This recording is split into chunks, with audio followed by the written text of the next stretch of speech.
नमस्ते बच्चों, आप सभी का स्वागत विजेता चैनल पर। बधाई हो बच्चों, आपका पेपर जो है वो साइंस का निमट गया है और मैं आशा करती हूँ कि बहुत ही अच्छा पेपर आप लोगों ने किया होगा, क्योंकि सारे क्वेश्चंस जो थे वो हमने क्विक रिवीजन में जो किए थे सारे क्वेश्चन, वो सारे के सारे क्वेश्चन ही इसमें आए थे। एक भी क्वेश्चन ऐसा नहीं था जो कि हमने अपने क्विक रिविजन में नहीं बताया था। तो मैं आशा करती हूँ कि आपका पेपर बहुत ही अच्छा गया होगा और बहुत अच्छे नंबर आप प्राप्त करेंगे। तो आइए देखते हैं, जैसा कि हमने वादा किया था कि हम अपनी जो आंसर शीट है, आपने किस तरह का पेपर किया है, इस बात को हम मिलाएंगे। तो मैं उस वादे के अनुसार आपके सामने उपस्थित हूँ। तो आइए चेक करते हैं आप अपना जो पेपर है। एक पेपर मेरे पास में है और साथ में यहाँ पर स्क्रीन पर भी आपके सामने पेपर चल रहा है। देखिए, इसमें मैंने वैसे आंसर लिख दिए हैं, आपको समझ में आ रहे होंगे। तो आप यहाँ से देखते जाइए और मिलाते जाइए कि आपके जो सारे प्रश्न हैं वो सही हुए हैं ना। ठीक है, तो चलते हैं। पहला जो प्रश्न है वो बहुविकल्पात्मक प्रश्न है और इसमें आपको 18 नंबर के जो अलग अलग प्रश्न है वो दे रखे हैं। तो चलिए शुरू करते हैं कि फर्स्ट क्वेश्चन है, कौन सी अंतःस्रावी ग्रंथि शरीर की वृद्धि के लिए उपापचय का नियमन करती है? तो इसका आंसर आ जाएगा थायराइड ग्रंथि जो होती है वो उपापचय का नियमन करती है। ब आंसर है इसका। कौन से जीव में पुनरुद्भवन के द्वारा नए जीव की उत्पत्ति हो सकती है? तो प्लेनेरिया के अंदर ही सिर्फ पुनर्जनन के द्वारा नए जीव की उत्पत्ति हो सकती है। इसका आंसर हो जाएगा अ। मानव में वृक्क एक तंत्र का भाग है जो संबंधित है। तो मानव में वृक्क जो है वो उत्सर्जन तंत्र का भाग है और इसका आंसर हो जाएगा हमारे स। अगले क्वेश्चन पर आ जाइए। अगला क्वेश्चन है, निम्नलिखित में से कौन सा पादप हार्मोन का उदाहरण है? तो बाकी के जो तीन दे रखे हैं वो तो सब मनुष्य हार्मोन के उदाहरण है। तो सिर्फ जो साइटोकाइनिन है उत्तर द, वो ही केवल पादप हार्मोन का उदाहरण है। एक संकर संकरण में F2 पीढ़ी का जो जीन प्ररूप अनुपात होता है वो होता है 1:2:1। तो हमारा आंसर हो जाता है अ। नेक्स्ट क्वेश्चन है कि निम्नलिखित में से कौन सौर ऊर्जा का स्थिरीकरण करके उसे विषम पोषियों के लिए उपलब्ध करवाते हैं? तो केवल उत्पादक ही होते हैं जो ऊर्जा का स्थिरीकरण करके उन्हें विषम पोषियों के लिए उपलब्ध करवाते हैं। तो आंसर हो जाता है द।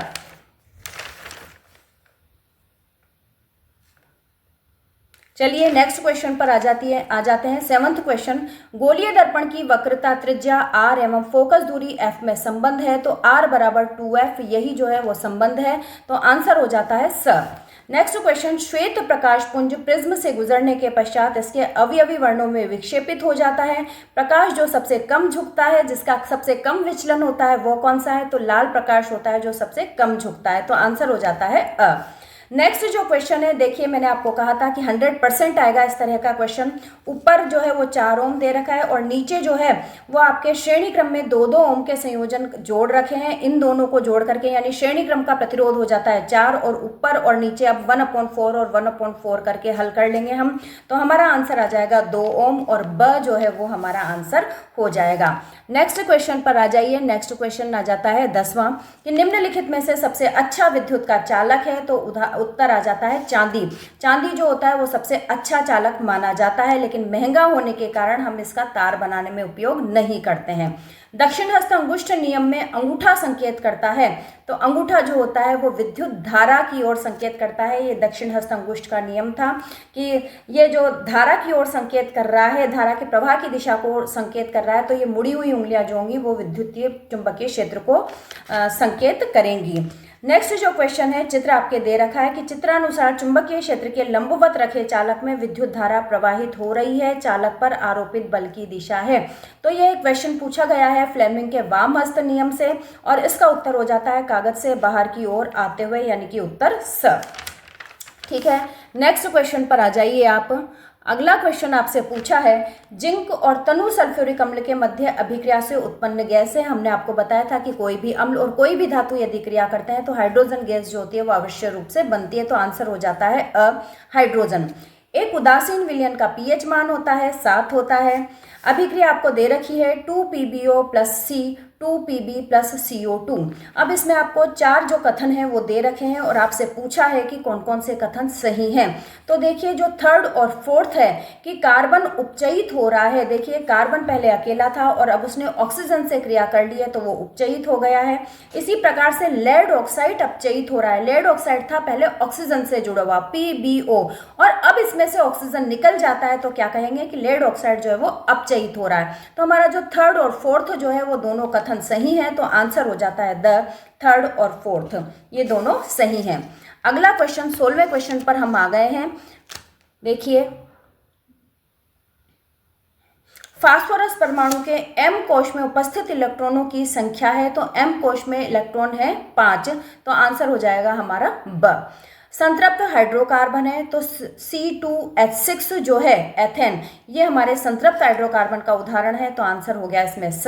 और मेथेन CH4 में उपस्थित सहसंयोजक आबंधों की संख्या है, तो मेथेन में उपस्थित सहसंयोजक आबंधों की संख्या जो होती है वो 4 होती है, तो आंसर हो जाता है इसका अ। अब हमारा क्वेश्चन आ जाता है रिक्त स्थानों की पूर्ति कीजिए।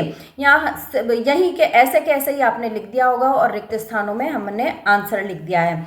तो फर्स्ट जो क्वेश्चन है, हार्मोन की क्रिया को रिक्त स्थान क्रियाविधि नियंत्रित करती है, तो इसमें आ जाएगा पुनर्भरण क्रियाविधि जो है वो यहाँ पर नियंत्रित करती है। ठीक है। सेकंड रिक्त स्थान है कि शाखान्वित आहार श्रृंखलाओं से बना जाल क्या कहलाता है, तो यहाँ पर आ जाएगा खाद्य जाल कहलाता है। ठीक है। नेक्स्ट क्वेश्चन, सामान्यतः विद्युत तार तांबे के बनाए जाते हैं, क्यों बनाए जाते हैं? क्योंकि जो तांबा होता है वो विद्युत का बहुत अच्छा चालक होता है, इस वजह से जो विद्युत तार होते हैं वो तांबे के बनाए जाते हैं। रिक्त स्थान में ही आपको सिर्फ उसको लिखना था। विद्युत धारावाही वृत्ताकार पाश के कारण उत्पन्न चुंबकीय क्षेत्र की प्रबलता फेरों की संख्या में वृद्धि करने से बढ़ती है। जैसे जैसे हम फेरों की संख्या में बढ़ोतरी करते जाएंगे वैसे वैसे चुंबकीय क्षेत्र की प्रबलता जो है वो बढ़ती जाएगी। फिफ्थ जो आपका रिक्त स्थान है वो है मैग्नीशियम रिबन का वायु में दहन करने पर बने यौगिक का नाम मैग्नीशियम ऑक्साइड है। यदि आप इसका सूत्र लिख कर आए हैं तो भी वो सही है, MgO, तो कुछ भी आप इसमें लिख सकते थे। नेक्स्ट क्वेश्चन है, सोने और लोहे में से कौन अधिक तन्य धातु है? तो सोना जो होता है वो अधिक तन्य धातु होता है। इसके जो 1 ग्राम है उससे ही 2 किलोमीटर लंबा जो तार है वो इससे बनाया जा सकता है, तो सोना जो है वो अधिक तन्य धातु है। अब आ जाता है अति लघुतरात्मक प्रश्न, यानी कि आपको या तो एक शब्द में या एक पंक्ति में उत्तर देना था। देखिए, आपकी जो आंसर शीट जो आपको चित्र में दिख रहा है उसमें भी मैंने लिखे हुए हैं, और साथ में आप समझ भी लीजिए और सुन भी लीजिए, वैसे आपको लिखा हुआ जो है वो समझ में आ रहा होगा। तो श्वसन को परिभाषित कीजिए। वह जैविक प्रक्रिया जिसमें जीव ऊर्जा उत्पादन के लिए ऑक्सीजन का उपयोग कर ग्लूकोज का अपघटन करते हैं, तो ये वाली जो प्रक्रिया होती है वो श्वसन प्रक्रिया कहलाती है। नेक्स्ट क्वेश्चन है, मस्तिष्क का कौन सा भाग सीधी रेखा में चलना, साइकिल चलाना व पेंसिल उठाने को नियंत्रित करता है? तो मस्तिष्क के पश्च मस्तिष्क का जो अनुमस्तिष्क होता है, सेरिबेलम होता है, वो ही सीधी रेखा में चलना, साइकिल चलाना, पेंसिल उठाने का नियंत्रण करता है। अगर यहाँ पर आप पश्चिम मस्तिष्क नहीं लिख कर आए हैं, सिर्फ अनुमस्तिष्क लिख कर आए हैं, तो भी आपको पूरे में से पूरे नंबर दिए जाएंगे। और इसके अलावा यदि आप पश्चिम मस्तिष्क भी लिख कर आए हैं तो भी आपको पूरे नंबर ही मिलेंगे। ठीक है। थर्ड जो क्वेश्चन है वो है, उभयलिंगी पुष्प का कोई एक उदाहरण लिखिए। तो मैंने यहाँ पर 5 उदाहरण लिख दिए हैं। गुड़हल, सरसों, बैंगन, गुलाब, टमाटर। आपसे एक उदाहरण पूछा गया था। यदि आप इनमें से एक लिख कर आए हैं, और भी कई सारे हो सकते हैं, पर यदि आप इनमें से एक लिख कर आए हैं तो आपका आंसर बिल्कुल सही है और आपको पूरे में से पूरे नंबर दिए जाएंगे। नेक्स्ट क्वेश्चन आ जाता है, मेंडल के प्रयोग में मटर के सफेद फूल का विपर्यासी लक्षण क्या था? तो बैंगनी फूल जो था वो इसका विपर्यासी लक्षण था, तो इसका आंसर आ जाएगा बैंगनी फूल। फिर है, किसी वाहन के पश्च दृश्य के लिए किस दर्पण का उपयोग किया जाता है? तो उत्तल दर्पण का उपयोग, कॉन्वेक्स मिरर का उपयोग जो है वो पश्च दृश्य के लिए किया जाता है। निकट दृष्टि दोष से आप क्या समझते हैं?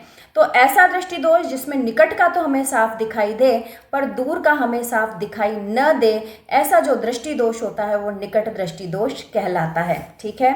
फिर है, परिपथ में विभवांतर का मापन किस यंत्र से करते हैं? तो वोल्ट मीटर के द्वारा परिपथ में विभवांतर का मापन किया जाता है।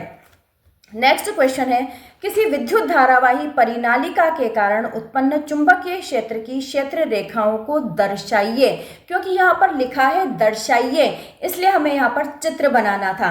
तो चित्र देखिए, आपको दिख रहा होगा कि परिनालिका बना करके, और अंदर की बात करें, परिनालिका के अंदर जो चुंबकीय रेखाएं हैं वो साउथ से नॉर्थ की तरफ जाती हैं, जबकि परिनालिका के बाहर जो चुंबकीय रेखाएं होंगी वो उत्तर से दक्षिणी ध्रुव की ओर जाएंगी। तो 3 रेखाएं मैंने यहाँ पर बनाई है, एक तो एस से एन की तरफ जो कि अंदर है परिनालिका के अंदर, और जो 2 रेखाएं हैं वो बाहर की तरफ है जो उत्तर से दक्षिण दिशा की ओर जा रही हैं। यदि आपने ये चित्र बना करके, और वैसे तो सिर्फ चित्र ही बनाना था, लेकिन अगर आपने यहाँ पर एक लाइन में लिख भी दिया है तो आपने बहुत अच्छा काम किया है। ठीक है, चित्र बनाने से भी आपको पूरे में से पूरे नंबर मिल जाएंगे।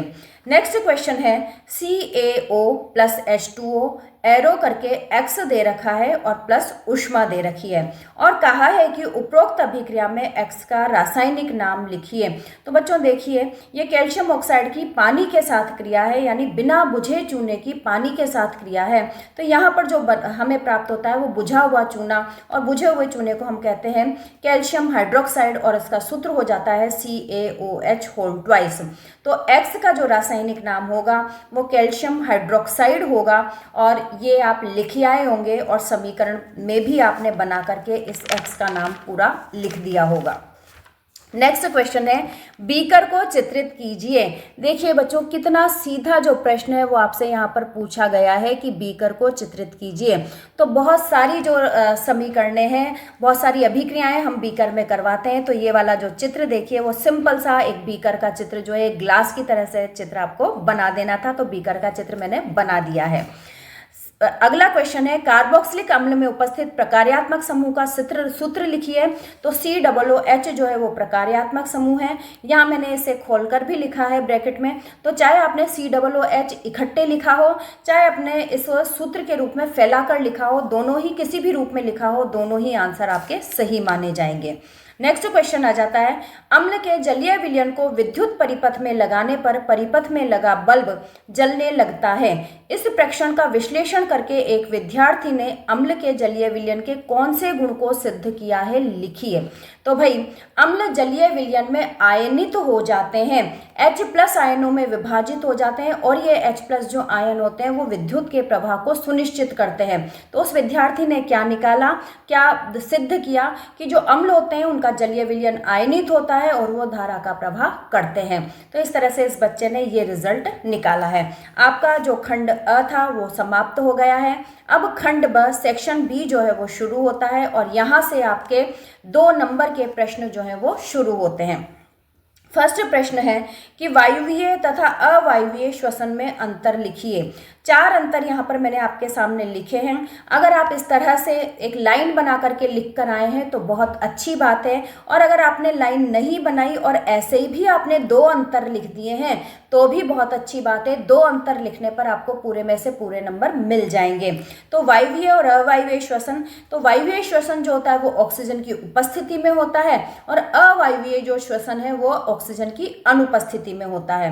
वायवीय श्वसन में जो अंतिम उत्पाद बनता है वो कार्बन डाइऑक्साइड व पानी, और साथ में ऊर्जा तो मिलती ही है। और इसी प्रकार से यहाँ पर अवायवीय श्वसन में अंतिम उत्पाद के रूप में एल्कोहल या लैक्टिक एसिड जो है वो मिल सकते हैं, और साथ में कार्बन डाइऑक्साइड मिलती है और कुछ ऊर्जा भी प्राप्त होती है। ऊर्जा की बात करें तो वायवीय श्वसन में बहुत अधिक ऊर्जा मिलती है, 36 से 38 ATP के लगभग, और अवायवीय श्वसन में केवल 2 ATP ऊर्जा ही हमें प्राप्त होती है, यानी बहुत कम ऊर्जा प्राप्त होती है। वायवीय श्वसन जो है वो मनुष्य और पादपों और सभी तरह के जंतुओं में होता है, जबकि अवायवीय श्वसन जो है वो ईस्ट में, बैक्टीरिया में, हमारी मसल सेल्स में, इनमें होता है। तो इन चारों में से यदि आप कोई भी 2 अपने आंसर लिख कर आए हैं जबकि करके, तो आपका आंसर बिल्कुल सही माना जाएगा और आपको पूरे नंबर दिए जाएंगे। नेक्स्ट क्वेश्चन है, पादपों में प्रकाशानुवर्तन गतियों को समझाइए। तो प्रकाश से प्रेरित होकर पौधे का प्रकाश की ओर गति करना प्रकाशानुवर्तन कहलाता है। जैसे सूरजमुखी का पौधा जो है वो सूरज के साथ साथ गति करता रहता है। इसी प्रकार से हम यहाँ पर कह सकते थे कि अंधेरे कमरे में यदि एक सीधा पौधा रखा जाए और फिर खिड़की खोल दी जाए तो खिड़की की तरफ उसका मुड़ना, खिड़की के प्रकाश की तरफ उसका मुड़ना, वो भी प्रकाशानुवर्तन का उदाहरण माना जाएगा। ठीक है, नेक्स्ट क्वेश्चन है, मानव में नर जनन तंत्र में पाए जाने वाले 2 अंगों के कार्य समझाइए। 2 अंगों के नाम यहाँ पे लिखने थे, यहाँ पे मैंने लिखे हैं वृषण और शुक्रवाहिनी। इसके अलावा आपको जो याद हो वो आप लिख सकते थे। तो वृषण का जो कार्य है वो है शुक्राणुओं व नर हार्मोन्स का निर्माण करना, और शुक्रवाहिनी का जो कार्य है वो है शुक्राणुओं को लेकर शुक्राशय में इकट्ठा करने का काम करना। तो ये इनके कार्य हो गए। मानव में लिंग निर्धारण का आरेख चित्र बनाइए। सिर्फ आरेख चित्र यहाँ पर आपको बनाना था। देखिए ये आरेख चित्र मैंने बनाया है। पिता में XY और माता में XX गुणसूत्र होते हैं, इनके युग्मक बनते हैं, और जब ये वापस से युग्मनज का निर्माण करते हैं, संयोजन करते हैं, तो XX और XY बनने की जो अनुपात होता है वो 50-50% होता है। तो लड़के और लड़की बनने का जो अनुपात होगा 50% लड़की की संभावना और 50% लड़के होने की संभावना रहती है। तो इस तरह से XX लिंग गुणसूत्रों का होना लड़की को तथा XY लिंग गुणसूत्रों का युग्मनज में होना लड़के को निर्धारित करता है। ये चित्र यदि आप बनाकर आए हैं तो बिल्कुल आपको पूरे में से पूरे मार्क्स दिए जाएंगे। अपवर्तनांक किसे कहते हैं और इसका सूत्र लिखिए। तो किसी माध्यम में प्रकाश की चाल और निर्वात या वायु, किसी भी एक में ले सकते हैं हम, या तो निर्वात में या वायु में। तो निर्वात या वायु में प्रकाश की चाल के अनुपात को उस माध्यम का अपवर्तनांक कहा जाता है, और इसका सूत्र जो होता है अपवर्तनांक बराबर C/V, यानी निर्वात में प्रकाश की चाल अपॉन माध्यम में प्रकाश की चाल, ये इसका सूत्र होता है। नेक्स्ट क्वेश्चन है, स्वच्छ आकाश का रंग नीला क्यों होता है? तो प्रकाश के नीले रंगों का जो किरणों का तरंग दैर्ध्य होता है वो कम होता है, और इस वजह से वायुमंडल में जो उपस्थित धूल के कण या अन्य जो गैसों के छोटे कण होते हैं वो इनका प्रकीर्णन लगातार करते ही रहते हैं। इस वजह से ये उछलता ही रहता है नीला प्रकाश, और जो आकाश है वो हमें नीले रंग का दिखाई देता है। यानी प्रकीर्णन की वजह से नीले रंग का प्रकीर्णन सबसे ज्यादा होने की वजह से जो आकाश है वो नीला दिखाई देता है। बच्चों ये जरूरी नहीं है कि मैंने जो लिखा है वैसा ही आप लिख कर आए, इसके आसपास अगर आपने लिखा है तो भी बिल्कुल आपका आंसर जो है वो सही हो सकता है। ठीक है, नेक्स्ट क्वेश्चन है, घरेलू विद्युत परिपथों में विद्युत फ्यूज का उपयोग क्यों किया जाता है? तो घरेलू विद्युत परिपथों को शॉर्ट सर्किट व अति भारण से बचाने के लिए विद्युत फ्यूज का उपयोग किया जाता है। नेक्स्ट क्वेश्चन आ जाता है, लेड नाइट्रेट के तापन से नाइट्रोजन डाइऑक्साइड गैस के उत्सर्जन को प्रदर्शित करने के लिए व्यवस्थित उपकरण को चित्रित कीजिए। तो देखिए एक लैंप जो है वो बनाया है, उस लैंप पर हम परख नली के अंदर लेड नाइट्राइट लेके गर्म कर रहे हैं चिमटे की सहायता से। इसे पकड़ रखा है और थोड़ा सा टेढ़ा कर रखा है कि चेहरे पर न आए वो, और जब गर्म करते हैं तो नाइट्रोजन डाइऑक्साइड के जो ब्राउन फ्यूम्स हैं वो वहां से निकलने लगते हैं। तो ये वाला जो चित्र है वो आपको यहाँ पर बनाना था। नेक्स्ट क्वेश्चन है 2NaOH प्लस जिंक Na2ZnO2 यानी सोडियम जिंकेट प्लस X। कितना सिंपल क्वेश्चन है बच्चों। यहाँ पर भी वही पहले भी पूछा गया है, ये क्वेश्चन पहले पूछा गया था अम्ल के साथ में और अब पूछा गया है क्षार के साथ में। तो कोई भी क्षार जब धातुओं से क्रिया करता है तो देखिए लवण और हाइड्रोजन गैस का निर्माण करता है। तो यहाँ पर लवण बन रहा है और हाइड्रोजन गैस जो है वो साथ में बन रही है। तो X का नाम आ जाएगा हाइड्रोजन गैस और सूत्र आ जाएगा H2। नेक्स्ट क्वेश्चन आ जाता है, यदि कॉपर आर्द्र कार्बन डाइऑक्साइड में पड़ा रहता है तो इसकी सतह पर क्या प्रभाव पड़ेगा, वर्णन कीजिए। आर्द्र कार्बन डाइऑक्साइड का मतलब है कि यहाँ पर पानी भी है, यानी वो गीली है, पानी की मात्रा है उसके अंदर, तो वो गीली भी है, CO2 भी है और वायुमंडल की ऑक्सीजन भी है वहाँ पर। तो क्या होगा कि कॉपर जो है वो कार्बन डाइऑक्साइड, पानी व ऑक्सीजन से क्रिया करके अपनी सतह पर बेसिक कॉपर कार्बोनेट CuCO3.CuOH की हरी परत बना लेता है, और ये जो हरी परत होती है वो आगे इसको संक्षारित होने से बचाती है। ठीक है, तो हरी परत बना लेता है कॉपर कार्बोनेट की, यहाँ पर ये आपको लिखना था। नेक्स्ट क्वेश्चन पे अब खंड स हमारा आ गया है और यहाँ पर आपसे पूछे जा रहे हैं 3 नंबर के क्वेश्चन और इन 3 नंबर के क्वेश्चन में 2 प्रश्न आपको दे रखे हैं जिनमें से आपको कोई एक प्रश्न करना था। तो दोनों में से एक प्रश्न का उत्तर आप दे करके आए हैं तो वो बिल्कुल सही होगा। अब देखिए कि जो मैं बोल रही हूँ उसके आसपास मैंने लिख भी दिया है कुछ कुछ यहाँ पर, तो उसके आसपास यदि आप उत्तर लिख कर आए हैं तो वो बिल्कुल आपका सही माना जाएगा। ऋतुस्राव होने का कारण समझाइए तथा इसकी अवधि लिखिए। तो ऋतुस्राव होने का कारण जब अंड जो है वो निषेचित नहीं हो पाता माता के जनन तंत्र के अंदर, जब जो अंड है उसका निषेचन नहीं हो पाता तब वो अंड बाहर निकाल दिया जाता है योनि के मार्ग के द्वारा। और बाहर निकालने की क्रिया में जो गर्भाशय में जो परतें बनी थी इस महीने भर के अंदर, इस समय के अंदर, वो जो रक्त की तहें हैं वो रक्त भी निकलता है और साथ में कुछ म्यूकस भी निकलता है। तो इस तरह से 3 से 5 दिन तक ये रक्तस्राव जो है वो योनि के माध्यम से होता रहता है स्त्रियों में और इसे ही ऋतुस्राव कहा जाता है।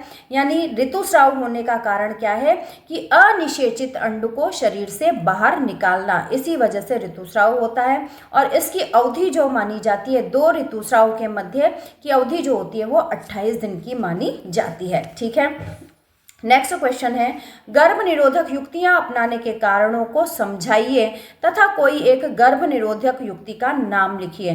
तो गर्भ निरोधक युक्तियां अपनाने के कारण होते हैं कि जो युगल जो होते हैं, जो जोड़े शादी के तुरंत बाद बच्चा नहीं चाहते, वो गर्भ निरोधक युक्तियां अपना करके और जब तक चाहे वो बच्चा पैदा नहीं करें। एक कारण तो ये हो गया। और दूसरा कारण ये है कि जो दंपत्ति 2 बच्चे चाहते हैं, 2 संतानें चाहते हैं और उन संतानों के बीच में वो एक निश्चित अंतराल रखना चाहते हैं, तो उस अंतराल को मेंटेन करने के लिए, उस अंतराल के बाद बच्चा पैदा करने के लिए गर्भ निरोधक युक्तियों का जो प्रयोग है वो किया जाता है। कोई एक गर्भ निरोधक युक्ति जो हो सकती है वो गर्भ निरोधक पिल्स आती हैं वो हो सकती हैं और कॉन्डोम का प्रयोग हो सकता है और भी कई सारी जो युक्तियां हैं वो यहाँ पर नाम लिया जा सकता है। ठीक है, नेक्स्ट क्वेश्चन है कि वायुमंडल के उच्चतर स्तर पर ओजोन बनने की क्रिया को समीकरण द्वारा समझाइए।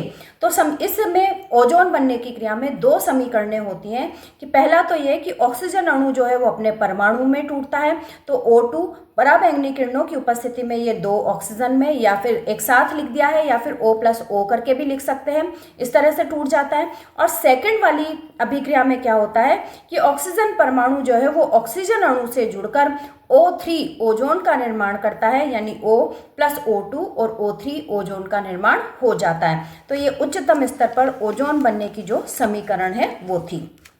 या फिर अगला जो क्वेश्चन है आपका दे रखा है कि वायुमंडल में ओजोन की मात्रा में गिरावट का एक मुख्य कारक किस रसायन को माना गया है। तो क्लोरोफ्लोरोकार्बन CFC को ओजोन की मात्रा में गिरावट का मुख्य कारण माना गया है। और इसकी रोकथाम के लिए क्या कदम उठाया गया था। तो इसकी रोकथाम के लिए कदम उठाया गया था कि जितने भी क्लोरोफ्लोरोकार्बन से युक्त जहाँ जहाँ पर भी ये CFC काम में आ रही थी, जैसे शीतलकों में, AC में, रेफ्रिजरेटर में, तो CFC का प्रयोग जो है वो बंद कर दिया गया था और उसके का जो विकल्प है ठंडा करने के लिए वो खोजा गया था। तो तब ये विकल्प के रूप में इसको जब बंद कर दिया गया तो जो ओजोन था उसका बिल्कुल जो स्तर है वो सुधरने लग गया था। ठीक है, नेक्स्ट क्वेश्चन जो आ जाता है 16वां, वो है ओम का नियम लिखिए। प्रतिरोध को परिभाषित कर इसके SI मात्रा को लिखिए। बच्चों आपने ये तो सुनिश्चित किया है ना कि आप सारे प्रश्नों के जवाब दे करके आए हों, कोई भी प्रश्न आपने नहीं छोड़ा है।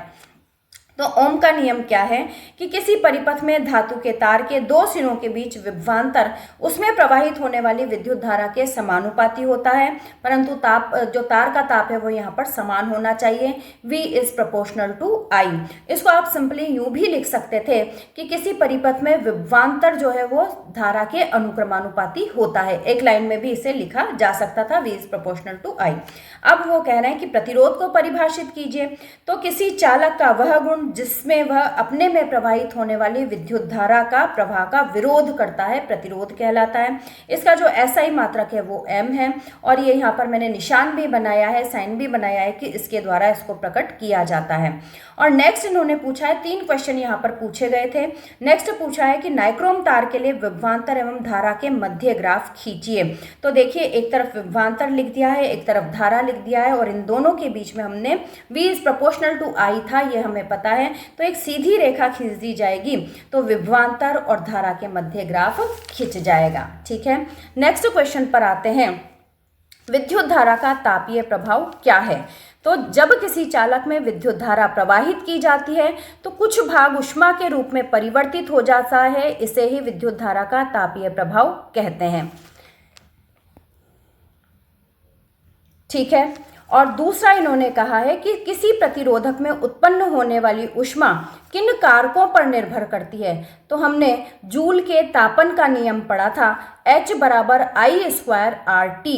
तो इसके अनुसार, जूल के तापन के नियमानुसार, किसी प्रतिरोध में उत्पन्न होने वाली ऊष्मा धारा के वर्ग के अनुक्रमानुपाती I² है, प्रतिरोध के अनुक्रमानुपाती R है, तथा समय के भी अनुक्रमानुपाती होती है, यानी कि धारा, प्रतिरोध और T के अनुक्रमानुपाती होती है। नेक्स्ट क्वेश्चन जो आपको दे रखा है इसी में वो है कि ओम के नियम के अध्ययन के लिए परिपथ चित्र बनाइए। तो ये चित्र यहाँ पर मैंने बना दिया है। V जो है वो अलग अलग लिए हैं, क्योंकि यहाँ पर हम V को अलग अलग कैसे कर रहे हैं, एक सेल बनाया तो एक का विभवांतर है, जब 2 सेल, 3 सेल, 4 सेल जब हम जोड़ते जाएंगे उसमें तो वो चारों सेलों के विभवांतर जो है वो जुड़ते जाएंगे, और जुड़ते जाएंगे तो उसी आधार पर हम एमीटर में धारा देखते जाएंगे कि किस तरह से जो विभवांतर के बढ़ने से धारा जो है वो बढ़ती जा रही है। वैसे आपके जो चित्र है 12.2 और आपकी नई बुक्स में होगा 11.2, इस वाले चित्र को भी आप देख सकते हैं, और यूँ मैंने यहाँ पर चित्र बना दिया है। नेक्स्ट क्वेश्चन है, क्लोर क्षार प्रक्रिया को समझाइए और इसमें निहित रासायनिक समीकरण लिखिए। तो सोडियम क्लोराइड के जलीय विलयन में विद्युत प्रवाहित करने पर यह वियोजित होकर सोडियम हाइड्रोक्साइड यानी कि क्षार में क्षार उत्पन्न करता है, इसे ही क्लोर क्षार अभिक्रिया कहते हैं। यहाँ पर आपको जो चित्र दे रखा था 2.8, उसे भी आप यहाँ पर बना सकते हैं, तो आपको बहुत अच्छे नंबर यहाँ पर प्राप्त हो जाएंगे, क्योंकि 2 नंबर का प्रश्न है। तो इतनी सी 2 लाइनें लिखने से के साथ में यदि हम वो चित्र भी बना दें तो हमें पूरे में से पूरे नंबर मिलेंगे। इसकी समीकरण लिखते हैं, 2NaCl एक्वस 2H2O लिक्विड, और ये बना 2NaOH एक्वस प्लस Cl2 और प्लस H2, जिसमें Cl2 और H2 दोनों गैसें हैं। ठीक है, ये हो गया क्लोर क्षार प्रक्रिया वाला। नेक्स्ट क्वेश्चन है इसी में या करके कि बेकिंग सोडा पर ऊष्मा के प्रभाव को समझाइए और इसमें निहित रासायनिक समीकरण लिखिए। तो बेकिंग सोडा होता है NaHCO3, इसको जब गर्म किया जाता है तो यह सोडियम कार्बोनेट Na2CO3 में, जल में और कार्बन डाइऑक्साइड में विभाजित हो जाता है। ये कार्बन डाइऑक्साइड निकलती है, तभी तो हमारे जो बेकरी वाले जो सामान होते हैं, ब्रेड होता है, पाव होता है, केक होता है, वो जो है वो काफ़ी सॉफ्ट फ्लफी से बन जाते हैं। समीकरण लिखते हैं, 2NaHCO3 ऊष्मा की उपस्थिति में Na2CO3 plus H2O plus CO2 में विभाजित हो जाते हैं।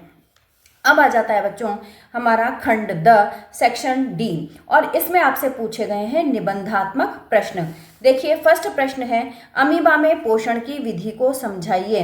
तो अमीबा में पोषण की विधि दे रखी है आपको। अमीबा जो होता है वो एक कोशिकीय प्राणी होता है, और कोई भी जैसे भी कोई खाद्य पदार्थ इसके पास में आता है तो ये कूटपाद बनाकर उस खाद्य पदार्थ को रिक्तिका में के रूप में अंदर ग्रहण कर लेता है, और अब ये जो रिक्तिका होती है वो खाद्य रिक्तिका कहलाती है। इस खाद्य रिक्तिका में जो एंजाइम होते हैं अमीबा के अंदर वो जुड़ते हैं, इसका पाचन करते हैं, और पाचन के बाद में जो पचित भोजन होता है वो विसरण की क्रिया के द्वारा बाहर आ जाता है, और अपचित भोजन जो होता है वो इसी रिक्तिका में रह करके, और ये रिक्तिका जो है वो धीरे धीरे कोशिका झिल्ली की तरफ सरक जाती है और वहां से इसे बाहर निकाल दिया जाता है। तो इस तरह से ये चित्र बना करके और लिख करके थोड़ा सा 2-4 लाइनों में आपको अमीबा में पोषण की विधि समझानी थी। दोनों ही काम करने थे, यानी चित्र भी बनाना था और लिखना भी था। सेकंड क्वेश्चन है, अग्नाशय द्वारा स्रावित प्रोटीन पाचक एंजाइम का नाम लिखिए। तो अग्नाशय द्वारा स्रावित प्रोटीन पाचक एंजाइम है ट्रिप्सिन, और ये प्रोटीन को एमिनो अम्ल में तोड़ने का कार्य करता है। थर्ड क्वेश्चन है, बस इतना सा ही लाइन यहाँ पर हमें लिखनी थी, इससे ज्यादा नहीं लिखना था। थर्ड क्वेश्चन है, क्षुद्रांत में पाए जाने वाले दीर्घ रोमों का कार्य स्पष्ट कीजिए।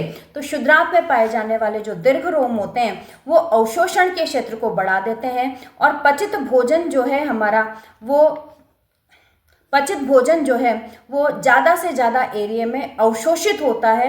इस वजह से ये दीर्घ रोम जो होते हैं वो अवशोषण का कार्य बढ़ाने में मदद करते हैं। ठीक है, नेक्स्ट क्वेश्चन आ जाता है हमारा, पैरामीशियम में पोषण की विधि को समझाइए। पैरामीशियम है तो एक कोशिकीय प्राणी, लेकिन इसका जो आकार होता है, आकृति होती है, वो निश्चित होती है और पूरे शरीर पर इसके पक्षमाभ पाए जाते हैं। तो जैसे ही कोई खाद्य पदार्थ इससे टकराता है तो पक्षमाभों की सहायता से ये पैरामीशियम उसको उस निश्चित जगह पर, जिसे हम कह सकते हैं कि इसके मुंह के रूप में वो कार्य करती है, निश्चित जगह वहां तक लेकर के आता है और वही रिक्तिका के रूप में उसे ग्रहण कर लेता है। पाचक रसों के द्वारा उसका पाचन किया जाता है और अपशिष्ट जो पदार्थ को है उसे उस मुंह वाले स्थान से ही बाहर निकाल दिया जाता है। तो इस प्रकार से पैरामीशियम में पोषण की विधि जो है वो पूर्ण होती है। ये चित्र यहाँ पर आप पैरामीशियम का बना सकते थे। नेक्स्ट क्वेश्चन पूछा गया है, मानव में जठर ग्रंथि द्वारा स्रावित प्रोटीन पाचक एंजाइम का नाम लिखिए। तो जठर ग्रंथि द्वारा स्रावित प्रोटीन पाचक एंजाइम का नाम है पेप्सिन, और ये प्रोटीन को सरल प्रोटीन में बदलने का कार्य करता है। नेक्स्ट क्वेश्चन है, बाघ की क्षुद्रांत की लंबाई कम क्यों होती है, कारण स्पष्ट कीजिए। तो बच्चों, बाघ जो है वो एक मांसाहारी जंतु है और मांसाहारी जंतु होने के कारण उसके अंदर सेल्यूलोज जो है वो नहीं जाता। सेल्यूलोज तो शाकाहारी प्राणियों में जाता है, और सेल्यूलोज जब पचाते हैं तब हमें क्षुद्रांत की जो लंबाई है वो ज़्यादा चाहिए होती है। तो इसलिए क्योंकि इसमें सेल्यूलोज नहीं है, बाघ के पोचन में सेल्यूलोज नहीं पाए जाते। इनका खाद्य जो है वो मुख्यतः प्रोटीन व वसा ही होते हैं, जिनके पाचन के लिए लंबी आंत्र की आवश्यकता नहीं होती, और इस वजह से इसकी जो लंबाई होती है वो छोटी होती है। नेक्स्ट क्वेश्चन पर चलते हैं कि किसी बिंब को 16 सेंटीमीटर फोकस दूरी के अवतल दर्पण से 24 सेंटीमीटर की दूरी पर रखा गया है, यानी यू हमें यहाँ पर दिया गया है 24 सेंटीमीटर और फोकस दूरी स्मॉल एफ हमें दी गई है 16 सेंटीमीटर। तो दर्पण से कितनी दूरी पर पर्दे को रखा जाए कि स्पष्ट प्रतिबिंब प्राप्त हो जाए, यानी कि वी हमसे पूछा जा रहा है। तो आप बिल्कुल समझ सकते हैं कि यहाँ पर सिर्फ हमें जो दर्पण सूत्र है वो लगाना है। उसमें से दो चीजें एफ और यू जो है वो हमें दे रखा है और वी हमसे पूछा है। देखिए, मैंने आपके साइड में जो जगह दिख रही थी मुझे, वहाँ पर मैंने लिख कर दिया है इस सवाल को। तो एफ और यू हमें दे रखे हैं, वी हमसे पूछा है। 1/f बराबर, अवतल दर्पण की बात हो रही है तो 1/f बराबर होते हैं 1/v प्लस 1/u। 1/v को हम इधर ले आएंगे और मान रख देंगे, तो हम देखते हैं कि v बराबर 48 सेंटीमीटर जो है वो हमें प्राप्त होता है। तो पर्दे को दर्पण से 48 सेंटीमीटर की दूरी पर यदि हम रखेंगे तो हमें स्पष्ट प्रतिबिंब प्राप्त होगा। ठीक है, नेक्स्ट क्वेश्चन है, अवतल दर्पण के सामने उसके ध्रुव एवं मुख्य फोकस के मध्य स्थित बिंब के प्रतिबिंब का किरण आरेख बनाइए। ये आपका चित्र जो है 10.7 या 9.7 हो सकता है, तो उसमें वहाँ पर आपको दे रखा है, यहाँ पर मैंने बना दिया है और वीडियोज़ में भी मैंने बहुत अच्छे से क्विक रिविजन में आपको सारी 6 स्थितियों पर प्रतिबिंब बनाकर बताए थे। तो इस चित्र के माध्यम से आप देख सकते हैं कि प्रतिबिंब जो होता है वो आभासी, सीधा, विवर्धित वह दर्पण के पीछे बनता है। ठीक है, अब आ जाते हैं हम इसी का जो अथवा वाला क्वेश्चन दे रखा था कि एक डॉक्टर +2D क्षमता का संशोधक लेंस निर्धारित करता है, लेंस की फोकस दूरी एवं प्रकृति ज्ञात कीजिए। तो जैसा कि आपको पता है P बराबर 1/f, इस वाले सूत्र से हम f निकालते हैं तो प्लस 0.50 मीटर जो आता है वो हमारे फोकस दूरी आ जाती है। तो फोकस दूरी हो गई हमारी 0.50 मीटर और प्रकृति जो होगी, क्योंकि प्लस में आई है फोकस दूरी, तो इस लेंस की जो प्रकृति होगी वो होगी उत्तल लेंस। ठीक है, बस यहाँ पर ये देखिए बच्चों, है तो निबंधात्मक प्रश्न आपसे, लेकिन छोटे छोटे प्रश्न पूछे गए हैं, तो यहाँ पर आपको पेज भरने की आवश्यकता नहीं है। सिर्फ सूत्र लिखिए, उस सूत्र में जो वैल्यू आपको दे रखी है वो लिखिए और अपना आंसर निकाल दीजिए। बिल्कुल निबंधात्मक प्रश्न होते हुए भी आपको पूरे में से पूरे नंबर दिए जाएंगे। नेक्स्ट क्वेश्चन है, उत्तल लेंस की सहायता से प्रतिबिंब का किरण आरेख बनाइए। जब वस्तु कहाँ पर रखी हो, जब बिंब कहाँ रखा हो, क्या बोला है उन्होंने कि बिंब जब F1 तथा 2F1 के मध्य स्थित हो। तो देखिए ये चित्र मैंने बना दिया है, F1 और 2F1 के मध्य जब कोई वस्तु स्थित है तो इसका प्रतिबिंब जो होता है वो 2F2 से परे बनता है, बहुत ज़्यादा बड़ा बनता है, वास्तविक बनेगा और उल्टा बनेगा। आपको पता ही है कि जब प्रतिबिंब वास्तविक बनते हैं तो वो हमेशा उल्टे ही बनते हैं। नेक्स्ट और लास्ट क्वेश्चन है कि मिसेल की संरचना देते हुए साबुन और अपमार्जक की सफाई की क्रिया का विश्लेषण कीजिए। बच्चों ये था आपके 4 नंबर का प्रश्न, और यदि आपने यहाँ पर जो आपका चित्र दे रखा है 4.13 उसमें जो नीले रंग वाले जो बॉक्स के अंदर दे रखा है वैसा चित्र बनाया है तो भी वो सही है, और ये जिस तरह इसका मिसेल निर्माण मैंने चित्र बनाया है वो आप बना के आए हैं तो भी हमारा आंसर बिल्कुल सही है। तो अपमार्जक यहाँ पर आपको समझाना था कि अपमार्जक तो क्या होते हैं कि लंबी श्रृंखला वाले सल्फोनिक लवण तथा अमोनियम लवण होते हैं जो क्लोराइड और ब्रोमाइड आयनों के साथ बनते हैं। इसी प्रकार जो साबुन होते हैं वो लंबी श्रृंखला वाले कार्बोक्सिलिक अम्लों के सोडियम व पोटेशियम लवण होते हैं। अब इन साबुन और अपमार्जकों के 2 भाग होते हैं।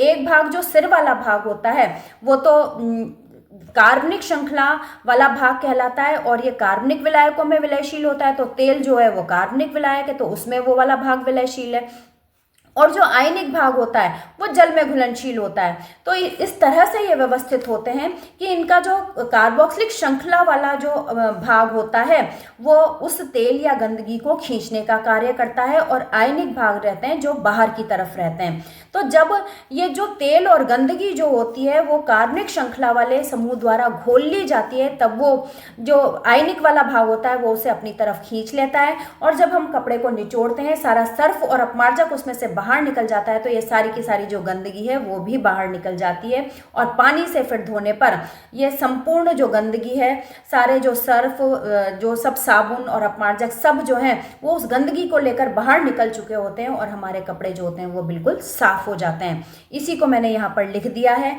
मैंने जो बोला है उससे संबंधित आपने आसपास लिखा है तो आपको पूरे 4 में से 4 नंबर दिए जाएंगे। ठीक है। नेक्स्ट क्वेश्चन है, निहित रासायनिक समीकरण देकर एथेनोइक अम्ल की निम्नलिखित अभिक्रियाओं का विश्लेषण कीजिए। तो पहला दे रखा है एस्टिरीकरण अभिक्रिया। तो जब एथेनोइक अम्ल की क्रियाएं पूछिए तो एथेनोइक अम्ल तो हमें सबसे पहले लिखना ही है। तो एथेनोइक अम्ल का सूत्र होता है CH3COOH। अब जब एथेनोइक अम्ल एथेनॉल से क्रिया करता है, एथेनॉल का सूत्र क्या हो गया CH3CH2OH। तो जब एथेनोइक अम्ल एथेनॉल से क्रिया करता है तब एक जो अणु है पानी का वो निकल जाता है, और साथ में ही एस्टर का निर्माण होता है जिसमें से बहुत भीनी फलों जैसी सुगंध आती है। और ये जो रासायनिक अभिक्रिया होती है ये अम्ल की उपस्थिति में होती है और ये उत्क्रमणीय अभिक्रिया होती है। तो ये जो समीकरण मैंने लिख दी है इस समीकरण को ऐसे के ऐसे लिखकर और शब्दों के रूप में आपको वहां पर 2-3 लाइनों के रूप में लिख करके आना था। ठीक है। फिर है क्षारक के साथ अभिक्रिया। तो एथेनोइक अम्ल की अभिक्रिया पहले ही कह रखा है उसने, तो एथेनोइक अम्ल सबसे पहले लिख देंगे CH3COOH। और किससे अभिक्रिया करवा रहे हैं? क्षारक के साथ। तो कोई भी क्षारक ले सकते हैं, NaOH लिया है हमने। NaOH क्षारक से जब अभिक्रिया करवाई तो CH3COONA सोडियम एसीटेट हमें प्राप्त होता है, साथ में एक जल का अणु भी प्राप्त होता है।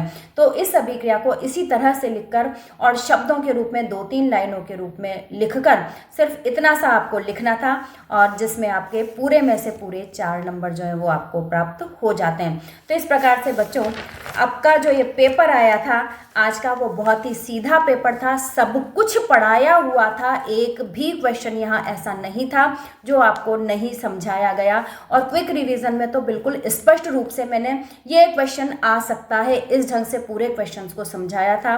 मैं आशा करती हूँ बहुत अच्छा आपका पेपर गया होगा। ये जो वीडियो मैंने बनाया है इससे आप मिला लीजिए, इसके आसपास यदि आपने लिखा है तो आपके पूरे में से पूरे नंबर जो हैं आप वो प्राप्त करेंगे। घबराने की ज़रूरत नहीं है, बहुत अच्छे नंबर आपके आएंगे। इसी आशा के साथ आप अपने अगले पेपर की तैयारी कीजिए, और इस वीडियो को यहीं पर ही हम समाप्त करते हैं। नमस्ते।